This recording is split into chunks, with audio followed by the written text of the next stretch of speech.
Hello friends, स्वागत है आपका हमारे इस यूट्यूब चैनल में। आज की जो वीडियो है, इस वीडियो में हम इलेक्ट्रिशियन थ्योरी का सेकंड चैप्टर पढ़ेंगे, प्रारंभिक विद्युत।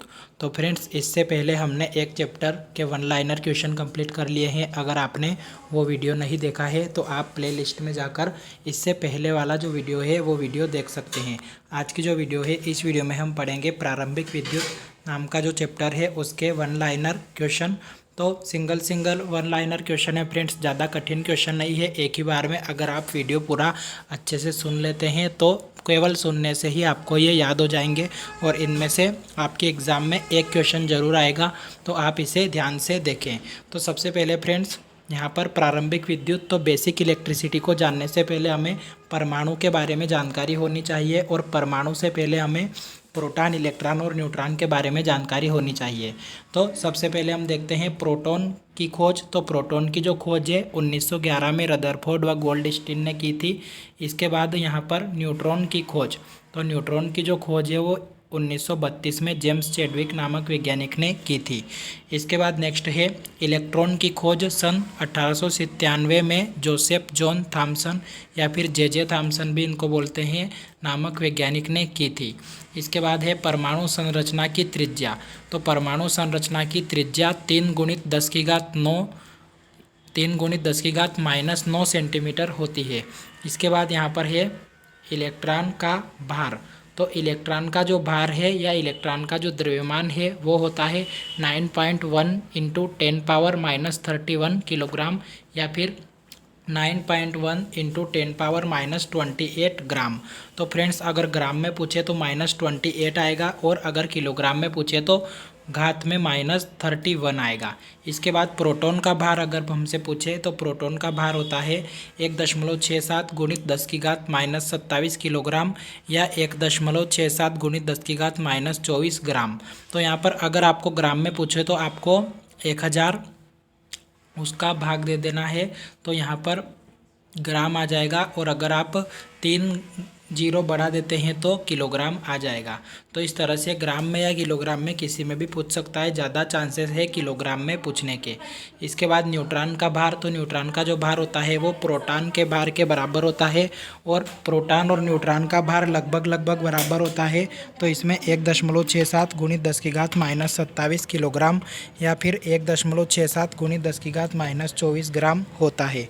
इसके बाद नेक्स्ट है प्रोटॉन व न्यूट्रॉन का भार समान होता है, जैसा कि मैंने अभी आपको इससे पहले बताया। इसके बाद है कि प्रोटॉन का द्रव्यमान इलेक्ट्रॉन के द्रव्यमान का 1845 गुना होता है। तो प्रोटॉन का जो द्रव्यमान होता है फ्रेंड्स वो इलेक्ट्रॉन के द्रव्यमान का 1845 गुना होता है। या फिर अगर ऐसा पूछे कि प्रोटॉन इलेक्ट्रॉन से कितने गुना भारी होता है, तो प्रोटॉन जो होता है वो इलेक्ट्रॉन से 1845 गुना भारी होता है। इसके बाद नेक्स्ट है प्रोटॉन का आवेश धन आवेश होता है और न्यूट्रॉन का कोई आवेश नहीं होता है या फिर न्यूट्रॉन आवेश रहित होता है। इसके बाद आएगा न्यूट्रॉन में न्यूट्रल होता है और फिर लिखा हुआ है कि प्रोटॉन और न्यूट्रॉन की कुल संख्या को परमाणु भार कहा जाता है। तो यहाँ पर लिखा है फ्रेंड्स कि प्रोटॉन और न्यूट्रॉन की जो कुल संख्या होती है उसे परमाणु भार कहा जाता है। और इसके बाद लिखा है कि प्रोटॉन और इलेक्ट्रॉन की संख्या को परमाणु क्रमांक कहा जाता है, जैसा कि आप यहाँ पर देख सकते हैं। इसके बाद है फ्रेंड्स कि जर्मेनियम की परमाणु संख्या 32 व सिलिकॉन की 14 होती है। तो ये भी यहाँ पर पूछा जा सकता है कि जर्मेनियम और सिलिकॉन की जो कि अर्धचालक होते हैं फ्रेंड्स, तो इनकी परमाणु संख्या कितनी होती है। तो जर्मेनियम की परमाणु संख्या 32 होती है और सिलिकॉन की परमाणु संख्या 14 होती है। इसके बाद है परमाणु नाभिक के खोजकर्ता रदरफोर्ड है और उसके बाद है कि चालक और अचालक के बीच वाले पदार्थ को अर्धचालक कहते हैं। तो ऐसा क्वेश्चन आ सकता है कि चालक और अचालक के बीच वाले पदार्थ को क्या कहा जाता है, तो अर्धचालक कहा जाता है। इसके बाद है विद्युत आवेश के खोजकर्ता मिलिकन है और परमाणु संरचना का सिद्धांत के खोजकर्ता डाल्टन है। तो सबसे पहले परमाणु संरचना का जो सिद्धांत है वो किसने दिया था, जॉन डाल्टन ने दिया था। इसके बाद फ्रेंड्स नेक्स्ट इलेक्ट्रॉन का आवेश ऋण आवेश होता है। इलेक्ट्रॉन जो होता है फ्रेंड्स उसमें ऋण आवेश पाया जाता है और प्रोटॉन में धन आवेश पाया जाता है। इलेक्ट्रॉन का जो आवेश होता है वो -1.609 × 10⁻−19 कूलाम होता है। यहाँ पर कूलाम नहीं लिखा हुआ है तो इसके बाद कूलाम आएगा। 1.6 इंटू 10⁻⁻19 कूलाम आवेश होता है माइनस में। और मुक्त इलेक्ट्रॉन में अंतिम कक्षा में 1-2 इलेक्ट्रॉन होते हैं। तो इसके बाद है कि संयोजी इलेक्ट्रॉन में अंतिम कक्षा में जितने इलेक्ट्रॉन होते हैं। तो इसका मतलब यहाँ पर थोड़ा गलत प्रिंट हुआ है फ्रेंड्स। यहाँ पर ऐसा लिखना था कि किसी परमाणु की अंतिम कक्षा में जितने इलेक्ट्रॉन होते हैं उन्हें संयोजी इलेक्ट्रॉन कहते हैं। इसके बाद अनिश्चयता का सिद्धांत के खोजकर्ता हाइजनबर्ग है। और उसके बाद लिखा गया है कि नाभिक के धनावेश खोजकर्ता रदरफोर्ड है। इसके बाद है कि इलेक्ट्रॉन की प्रवाह दर को विद्युत धारा कहते हैं। नेक्स्ट है कि विद्युत धारा का प्रतीक आई व मात्रक एम्पियर होता है। और उसके बाद है विद्युत धारा की चाल प्रकाश की चाल के बराबर होती है। नेक्स्ट है फ्रेंड्स कि विद्युत धारा की गति। तो इस टाइप से भी क्वेश्चन आता है कि विद्युत धारा की गति कितनी होती है। तो विद्युत धारा की जो गति या फिर वेग होता है फ्रेंड्स वो होता है 3 × 10⁸ मीटर प्रति सेकंड। इसके बाद नेक्स्ट है फ्रेंड्स कि विद्युत धारा की दिशा धनात्मक से ऋणात्मक होती है और इलेक्ट्रॉन की दिशा ऋणात्मक से धनात्मक होती है। इसके बाद नेक्स्ट है फ्रेंड्स कि लिखा गया है कि विद्युत धारा के विपरीत दिशा में इलेक्ट्रॉनों का प्रवाह होता है। इसके बाद है कि विद्युत धारा की 1 सेकंड में 6.24 × 10⁸ इलेक्ट्रॉनों का प्रवाह होता है तो उसे 1 एम्पियर कहा जाता है। और उसके बाद नेक्स्ट है कि विद्युत धारा प्रवाह की दिशा धनात्मक से ऋणात्मक की ओर होती है। इसके बाद लिखा गया है फ्रेंड्स कि विद्युत धारा में इलेक्ट्रॉन प्रवाह की दिशा ऋणात्मक से धनात्मक अर्थात विद्युत धारा की दिशा के विपरीत होती है, जैसा कि अभी हमने पहले पढ़ा था। और उसके बाद लिखा है कि विद्युत मात्रा ज्ञात करने का सूत्र Q = IT होता है। तो यहाँ पर Q जो होता है फ्रेंड्स ये Q आवेश होता है, I विद्युत धारा होती है और T समय होता है। तो अगर हमें आवेश ज्ञात करना हो तो I और T का गुणा कर देंगे तो आवेश ज्ञात हो जाएगा। इसी तरह से इन तीनों में से अगर हमें धारा ज्ञात करनी है तो Q और T, Q/T या फिर Q में T का भाग दे देंगे तो I निकल जाएगा। इस तरह से हम Q, I या T या फिर आवेश, धारा, विद्युत धारा और समय में से कोई भी एक चीज़ नहीं होने पर उसे ज्ञात कर सकते हैं। इसके बाद है विद्युत धारा 2 प्रकार की होती है, AC व DC। और AC में समय के साथ मान में परिवर्तन होता है। और इसके बाद लिखा है विद्युत धारा के निम्नलिखित प्रभाव होते हैं। तो विद्युत धारा के फ्रेंड्स मुख्य 5 प्रभाव होते हैं। सबसे पहला है विद्युत धारा का चुंबकीय प्रभाव, दूसरा है विद्युत धारा का ऊष्मीय प्रभाव, तीसरा है विद्युत धारा का किरण प्रभाव, चौथा है रासायनिक प्रभाव और पांचवा है गैस आयनीकरण प्रभाव। इसके बाद नेक्स्ट है फ्रेंड्स कि वह बल जो विद्युत धारा को प्रवाहित करता है विद्युत वाहक बल कहलाता है। या फिर फ्रेंड्स इसकी डेफिनेशन ऐसी होती है कि किसी चालक में विद्युत धारा का प्रवाह एक सिरे से दूसरे सिरे तक प्रवाहित करने वाला जो बल होता है वो विद्युत वाहक बल कहलाता है। इसके बाद है कि विद्युत दबाव को मापने का यंत्र वोल्टमीटर कहलाता है या फिर वोल्टेज को मापने का यंत्र वोल्टमीटर कहलाता है।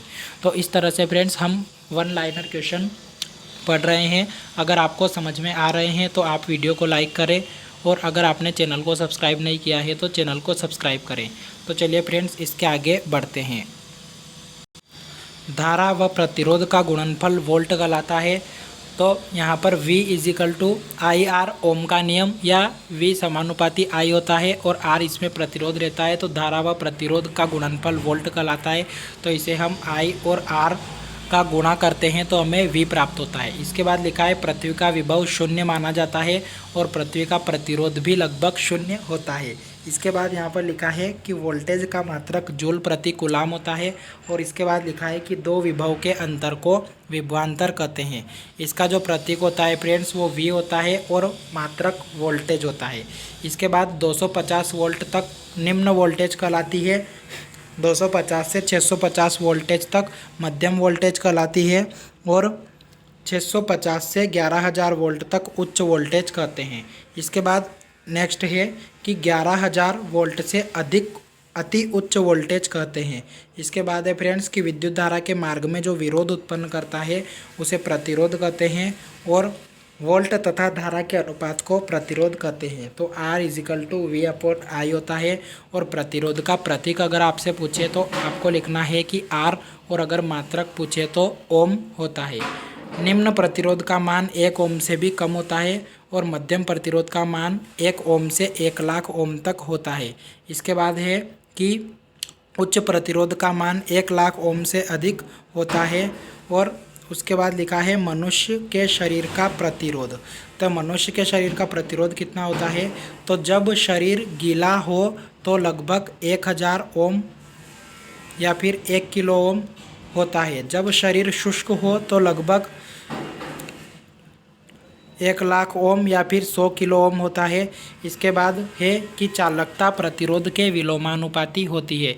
तो फ्रेंड्स यहाँ पर अगर आपसे क्वेश्चन पूछे कि जब गीला शरीर होता है तो मानव शरीर का प्रतिरोध कितना होता है, तो 1,000 ओम या फिर 1 किलो ओम आपको निशान लगाना है। और अगर पूछे शुष्क अवस्था में तो 1,00,000 ओम हमें यहाँ पर बताना है। इसके बाद है फ्रेंड्स की चालकता जो होती है वो प्रतिरोध के व्युत्क्रमानुपाती होती है या फिर विलोमानुपाती होती है, जैसा कि यहाँ पर लिखा है G बराबर 1/R। इसके बाद है कि DC में समय के साथ मान स्थिर रहता है। तो जो AC होती है फ्रेंड्स अल्टरनेटिंग करंट, उसका मान समय के साथ बदलता जाता है और DC जो होती है उसका मान समय के साथ स्थिर रहता है।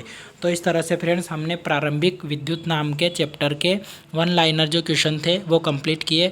और इसके बाद नेक्स्ट तीसरा चैप्टर हम पढ़ेंगे जिसमें भी हम 1 लाइनर क्वेश्चन करेंगे। तो फ्रेंड्स 2 चैप्टर हमारे कंप्लीट हुए हैं। 1 लाइनर क्वेश्चन सरल क्वेश्चन है, अगर आप इनको पढ़ लेते हैं तो आपको एक ही बार में ये सारे क्वेश्चन याद हो जाएंगे। आई होप फ्रेंड्स वीडियो आपको अच्छा लगा होगा। वीडियो अगर आपको अच्छा लगा है तो वीडियो को लाइक करें और चैनल को सब्सक्राइब करें। मिलते हैं फ्रेंड्स नेक्स्ट वीडियो में, तब तक के लिए बाय।